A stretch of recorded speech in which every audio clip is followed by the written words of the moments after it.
that.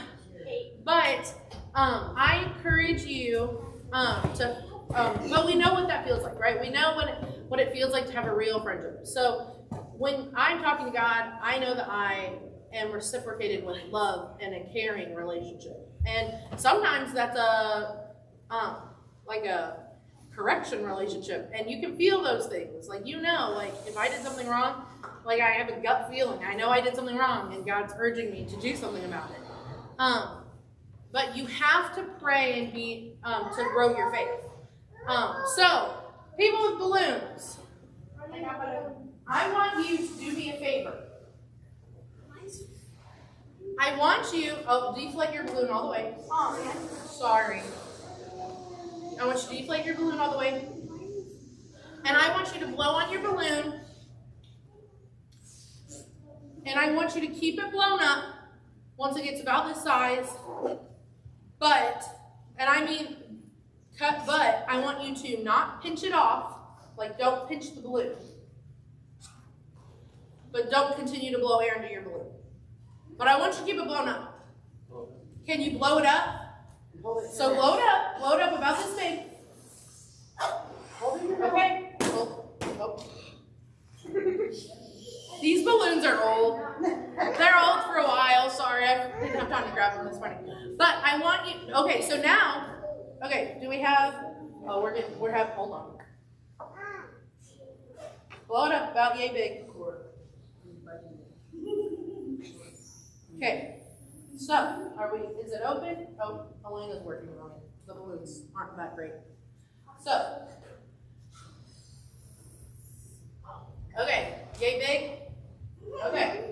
So now I want you to take it out of your mouth, but don't continue to blow into it, but don't pinch it off and keep it blown up. Oh, I want you to take it out of your mouth, don't pinch it off, but don't blow into it anymore. Just hold it. What happened? It deflated. So, please tell me, folks, is it possible to not talk to God, not continue to blow into your relationship? Don't grow that relationship, but it's going to maintain. No, it's not going to happen. It doesn't work that way. Any relationship that you're pouring into, your husband, your wife, your children, your friends, your community, you cannot maintain a relationship without consistent communication. It goes the same way with God. If we're not connected to the source, which would be like your helium and whatever, if you want to keep talking about balloons, like if you're not consistently blowing into that balloon, or it's not hooked to the source, which would be you, and you don't have something to stop it, because that would be cutting the relationship off. If you don't continue to blow into the balloon, it will deflate. The relationship now does not exist. It might exist, but it's not an invested in relationship. So, we have to be connected to the source. To keep your faith strong, you have to be connected to the source.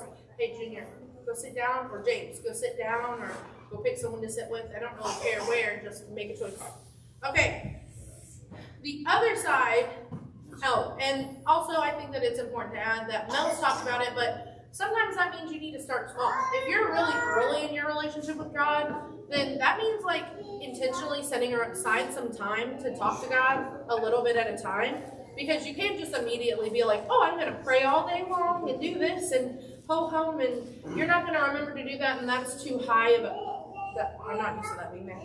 That's too high of an expectation for yourself. Let's make realistic expectations and then grow, because that's how you do those things. Nope, thank you. So the other piece of that is growing your knowledge in your faith. So not only is that growing a relationship, but growing the knowledge that's offered in our Bibles. I left my Bible back there. But some of you don't have a physical Bible. If you don't, let us know. I'm sure we can get you one. I'm sure Adam can get you one. I know he has quite a few. So if you need one, I'm sure Adam will get with you and get you one. But some of you are on your phones a lot. I think that it's important that if you're on your phone more than you're reading a real book, get the Bible app. I think it's great. This isn't hooked in there. Please don't. I don't know. But I don't know what could happen, but don't. Okay, so get the Bible app if you need to. but I think it's also important to say that there is no race to know who knows more about the Bible. Like, now, don't hear me discrediting having knowledge about the Bible. I think it's important. You need to know that knowledge. You need to grow that as much as you need to grow your relationship. But we're not racing to see who can read the Bibles 10 times fold, and after you do that, there's a prize waiting for you in heaven. I don't think that's not biblical. That ain't in there. Although if you've read the Bible 10-fold, you can let me know. I don't know. The reward, though, for growing that knowledge and growing that relationship is your faith. Because when you continue to grow those things, that faith grows as well. So, we have to be connected to the source. So, that's the first thing. If your faith is growing, your fire is growing because you're investing in it. You're kindling your fire, keeping it safe. So we need to recognize that it's a dedication to grow your faith. It's not just I'm doing this and it's not a rash decision. Like it takes a toll on you. And Satan fights you harder, which is why you have to know what to do when you're growing your faith. So without your faith, there is no fire. You have no fire. So you need a strong faith. Even if it's a new faith, you need to grow your faith and be invested in your faith so that you can maintain that fire. Okay. I was going to do another illustration, but I didn't get this up either, so sorry. It's fine. No, we can't. So, we need a village. The first thing is you need a spiritual village. So whether that's your church family, whether that's you have personal friends, which I also encourage, if you don't have friends that are connected with your church or connected into another church that are investing in you spiritually, I highly encourage you. Because if they are not encouraging you spiritually, what are they encouraging you to do? That's just something that I feel like needed said. That wasn't in my notes, so there you go. But everybody's heard it takes a village when it comes to raising children. It takes a village to conquer battles. I counter that it takes a village to fight off Satan, because the lies and the negativity and the temptations that he's throwing at you personally can be damaging. And you need people to invest in you. So we need to build a band of spiritual influence to not only influence you, but so that you can also influence them and you can hold each other up. People can share, that we can share our struggles with and offer us healthy guidance, discernment, and help us to stay accountable to each other, especially in times of trouble and then also in times of celebration. Because knowing that you have a band of people praying for you and your situation, knowing that they're going to look at things in an authentic manner, in a realistic way, with that spiritual enlightenment, is going to invest and encourage you to stay on the right path. When you have a band of people around you that are not invested in church, that are just not going to encourage you in that spiritual way, it's going to impact you, and usually it isn't going to impact you for the better. And I don't say that to say, nope. I don't say that to say that you need to cut them off. Rather, I'd say you just need to continue to grow that spiritual realm so that you can influence them in a positive manner as well. Because you want to shine your light onto them. So, having those people in your life helps you feel supported, helps us to know that we have people to count on us and that they can count on, that we can count on them and they can count on us as well. I also believe very firmly that God made us to be social creatures. Some of us don't enjoy being social very much, but we have to have some sort of connection with other people to keep us sane. I don't know if you've ever, as somebody who really loves mental health, I don't know if you've ever heard about, they did an experiment, I don't know how great it was, but they did an experiment with monkeys. One that was allowed to be breastfed off of its mother, and then one that was like not touched by people, and was completely like I don't know if it was bottle fed or how they did it. I don't remember. It just popped in mind. This isn't in here either. But The monkey, they were both in equal good health. They were evaluated on the same standards. The monkey that was allowed to bond with its mother, that was fed from its mother, that they created that bond, was, by the end of the experiment, hopefully it was a short experiment in my opinion, but was more socially more socially prepared, as well as was more confident, had more like social skills, I guess you could say, versus the one who was not. And the other one actually depleted in health, and it didn't show proper characteristics of what a monkey at its age should be able to do.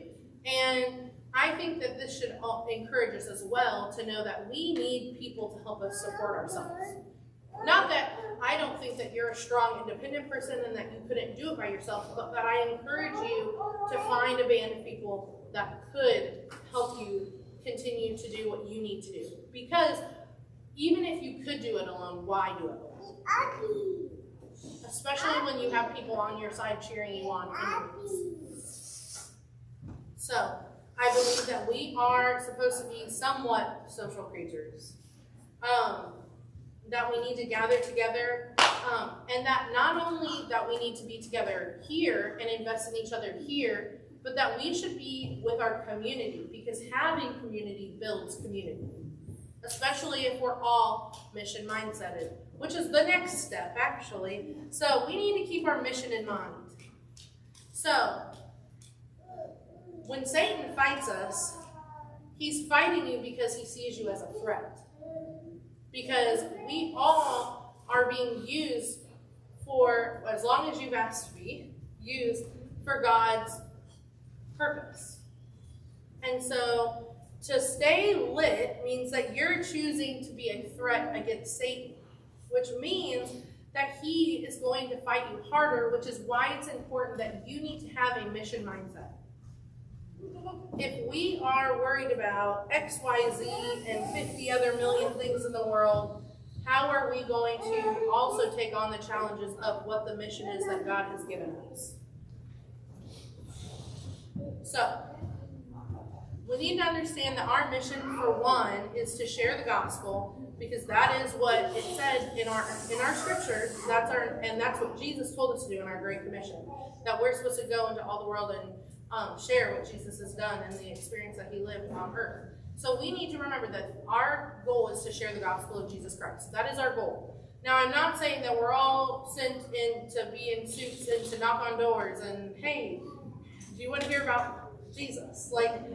Now, some people do, and that's fine. But I also know most of you, if not all of you, and I also don't think that that's probably what your mission looks like, and that's fine, because I think that's why we're here. So, the second piece is, I think that God has given you a passion for what your mission is. So, we have to understand that sharing the gospel does not have to look traditional. And if you don't know what that passion is, I encourage you to pray for it, because God will offer that to you. I'm not saying he's going to send it in a neon sign, even though it'd be wonderful and really nice. But actually, 99% of the time, he's probably not going to send it in a neon sign. Although I have heard a story of it happening once at camp at one point in time. But I do think that if we pray for it, that God's going to give you that passion. But we have to ask. It's fine. Ask John if you need to.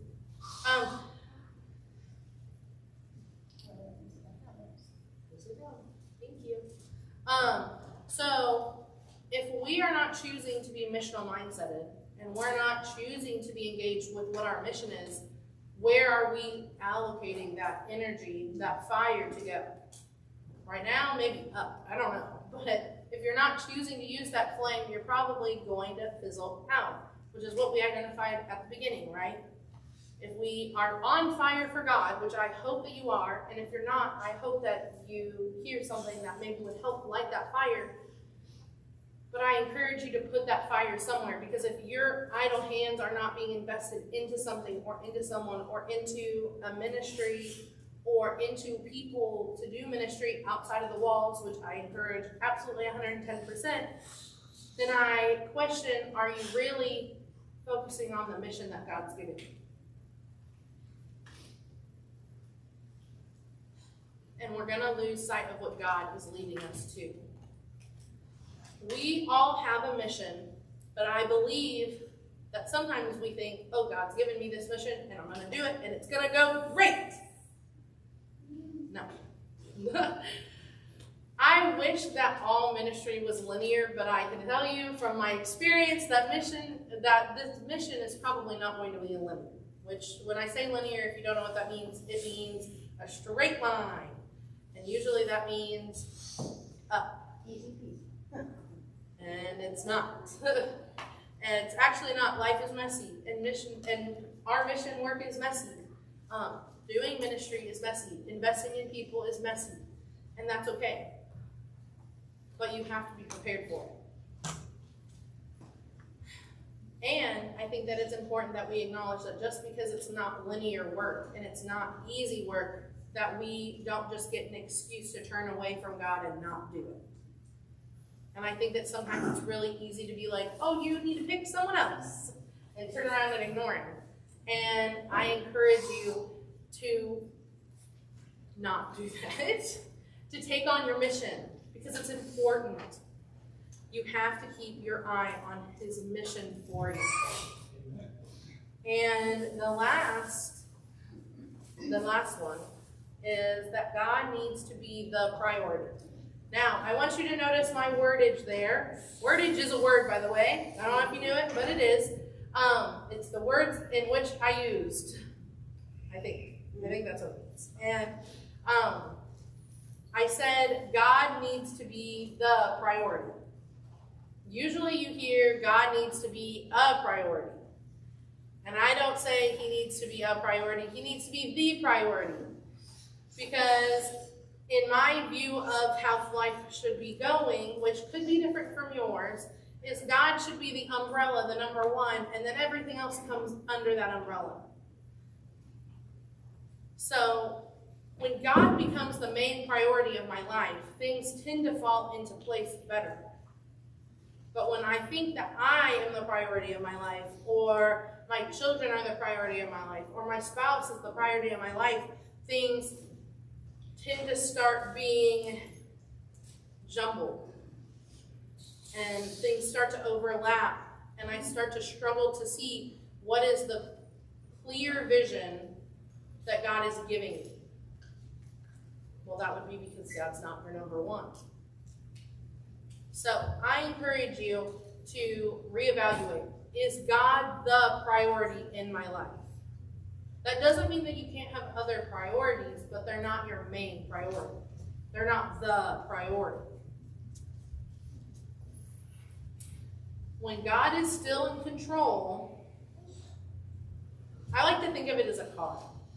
So, when I have, hi, you riding in my car? I'm pretending to be in a car. Do you want to ride in my car with us? Oh, okay. Okay, so we're in the car, I'm driving my life, and I realize that I don't want to be the driver. Okay, be careful. I don't want to be the driver of my life anymore. I want to give my life to Jesus. I want to live my life for Jesus, so I'm going to give him the driver's seat. That's not how it actually works, but I gave him the wheel. But when we aren't in priority anymore, when we're not the priority anymore, we give the driver's wheel to Jesus. Jesus is driving the car now. But when I start to misinterpret and jumble or misuse my priorities, and I put somebody else ahead, I'm grabbing the wheel. Have you ever been in the car with someone who's grabbing the wheel? That's scary. And you have a higher likelihood to crash, I would assume. Guess what? I've grabbed the wheel with John a couple of times. That's scary. But that's how I think about it is, we're in a car. We're giving Jesus the driver's wheel. But when we don't have Jesus as the priority anymore, you're grabbing that driver's wheel. You're trying to change the course of life.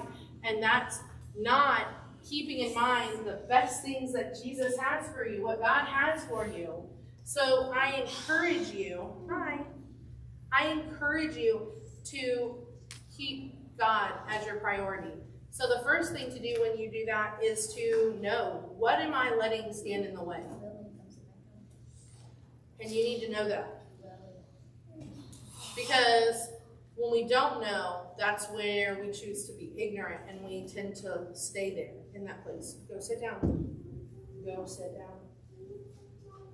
I bet Janae will give you a Yep. You're not listening. Please go. Everyone online can see you not listening. Oh, you okay, girl? You okay? You good? Oh, good. Okay. We're good. We have to keep God as the priority. So, what are the 4 things? I tell you, I have to go over everything. Dylan, what are the 4 things? He don't know. He wasn't listening. What's 4 things, Dylan? Give me one of them. What's one of them? Okay. Cora, what are one of the 4 things? Oh, but you on the spot. I was thinking about it, and then when you asked me, I just finished one. What the heck? Just go. Having God be the priority. Keeping God as the priority. Yep. You need a village. You need a stronger faith, and you have to keep your mission in mind. Your parents are going to know if you're not listening, and I don't mind calling you out. All right. Staying lit with the fire of the Holy Spirit is not an easy decision. It takes life changes, trust in God, as well as dedication, and it guarantees that it can guarantee, I can guarantee that looking back at everything, it's a decision you will not regret. Because I know the mess that I was about 5+ years ago is definitely not where I am today. And if I continue to stay on the path, I know right now I will not be in the same place I was in 5 years. But I also always have the opportunity to choose to stay where I am. And if you choose to not continue to progress, you can go back to where you were. So it always has to be a progressive mindset. So, the fight is not currently over. We have to fight our fire for God in this community, but we already know who wins in the end. And that's important to remember in that frontal view. We should be going out from coming back together and going back out into a battleground. Because the battle is not fighting to us. We should be going out there. So when we leave, we should be taking that with us and fighting those battles. So I want to know, ultimately, where is your flame today? Do you feel like you're burning really bright? You're using your fire for God? Or do you feel like maybe your fire is struggling? Like it's there, but it's tiny. I'm really needing some help. Or maybe it's not there at all. Maybe you're burnt out and you just don't know what to do. I have good news for you, that your flame can be strengthened or it can be reignited. And it's important to know that even if you are in a place where you feel like you're struggling and you aren't where you want to be, you can always do better. And you can always connect to the source and revitalize yourself. You can always build that community. And even if that community fails you, because we're people. We fail, I fail, you fail, we all fail, okay? And we have to be honest about that. But even when humans fail, God is greater. So I want to open this time together to not just pray. If you need to pray for yourself, that's fine. But I encourage you to pray with others if you feel so led. So I'm going to play for a little bit. I want you to feel free. The altars are open. They're always open. I agree with that stance. I think the altars are always open, but the altars are open if you feel like you need to pray to reignite or strengthen your fire. But also if you feel led to pray with those who are up here, be respectful of distance. Some people don't like to be touched. But I encourage you to pray for others. So,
encourage you,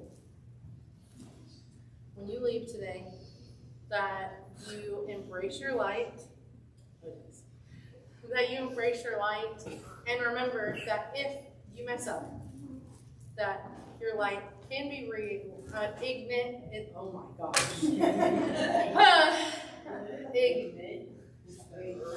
Reignited. Thank you.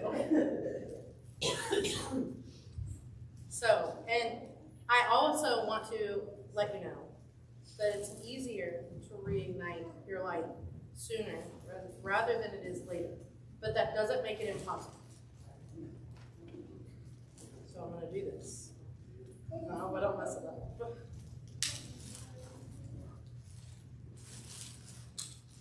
Oh, okay. Okay. If you are interested in any getting involved in any of the ministries midweek, no. If you're interested in being involved in any ministries coming up, let us know. Other than that, I hope you have a great week. Don't forget to let Mel and Dave know happy anniversary.